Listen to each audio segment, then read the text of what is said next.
What's most important is what you think. So without any preaching from this film, let's examine the facts and only the facts. There are too many false impressions and prejudices to do it any other way.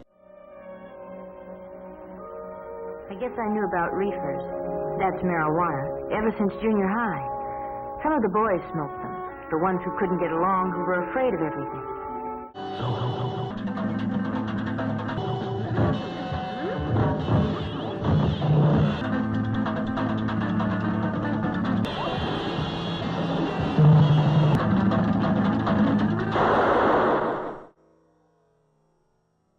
Most teenagers start off with marijuana. Then they decide to see if heroin has any kick. It does.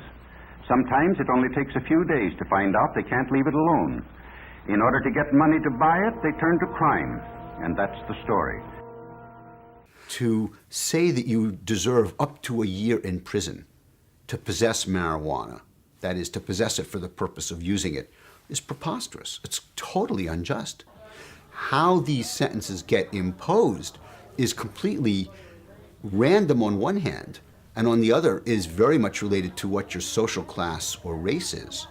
These laws fundamentally fail the test of justice. In fact, what the war on drugs really looks like is shaking down kids in the street, grabbing people pulled over on the side of the road, and finding very, very small quantities of marijuana, bringing them into the system, filling out paperwork, a couple of hours of law enforcement time dedicated to paperwork. And I think that most Americans have no idea that that is where their very precious resources are being directed. The consequences of these hundreds of thousands of marijuana arrests go far beyond the impact on the court and our judicial system. It also goes into the communities and affects people in a very negative way. And unfortunately, as with all other aspects of our drug policies, these harms are being inflicted disproportionately on communities of color. School administrators at Stratford High School in Goose Creek, South Carolina, got together with local police to raid students because they believed that one student had a joint. They were locking all the doors, and next thing you know, police are just running through the whole hall.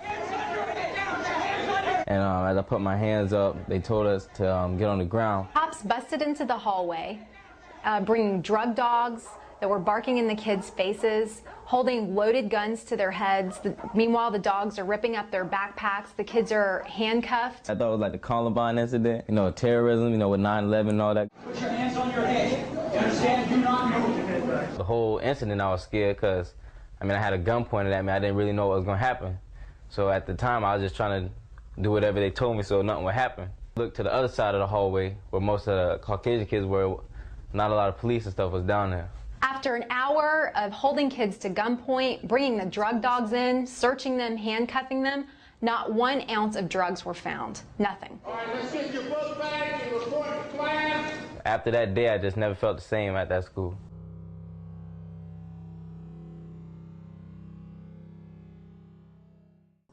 Not all teenagers are on grass.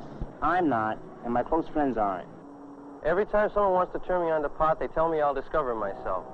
Well, I don't need that kind of crutch.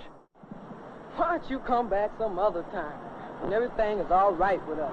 And in the meantime, I'll do what I want to do here, and you do what you want to do where you live. Dig? The wrong way to go about it is simply to think that if you just crack down, lock up, don't care about recidivism rates, etc., that somehow you're going to see major improvement. And unfortunately, that's been the approach that we've taken, particularly when it comes to nonviolent drug offenses. But what we also have to recognize is that if you've got a nonviolent drug offender, particularly if they're kids, the worst thing we can do is to lock them up for a long period of time without any education, if they're functionally illiterate, without any skills or training where they can get a real profession. They're now convicted felons. We release them. Now they're 25, 26. They're out on the streets, can't be hired by anybody. What are they going to do? The war on drugs in this country has actually become a war against black citizens. What I mean by that is that 80% of all drug users are white. Only 13% of drug users are black. But 2/3 of people who are in prison for drugs are black.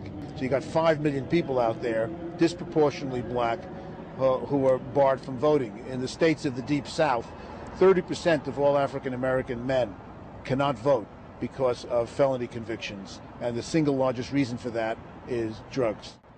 You're the generation with the brain power and the opportunity to do more for the human needs of this world than any other generation in history. Let's hope that your teenage children don't have too much criticism about what you did or didn't do because you were on pot.